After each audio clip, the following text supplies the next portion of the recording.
तर तुमचा बाप बोटाला धरून तुम्हाला गल्लीनं चालवत होता. तुम्ही बोलायला लागल्या तर बोबडा बोलत होता.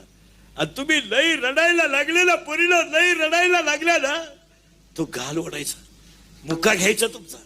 पण तुम्ही नाहीच राहिला ना, तो ईश्वरासारखा बाप गुडघे खाली टेकवत होता आणि हात दोन्ही टेकवायचा आणि तुम्हाला पाठीवर घ्यायचा.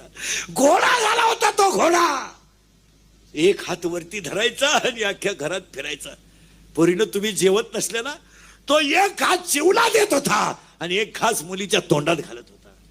तो तुम्ही शाळेत घेऊन चालला ना, तुम्हाला तो शाळेत घेऊन चालला ना शाळेत, तर तो शाळेजवळ न्यायचा. दुकानामध्ये 2 चॉकलेट घ्यायचा. एक चॉकलेट तुम्हाला द्यायचा आणि एक चॉकलेट खिशात ठेवायचा.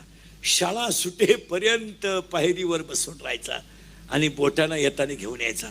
तुम्ही 10वीला तासाला गेला ना, उशीर झाला ना तुम्हाला यायला, तो रोडला सापडायला यायचा. पोरीनो 10 दिवस 10वीची परीक्षा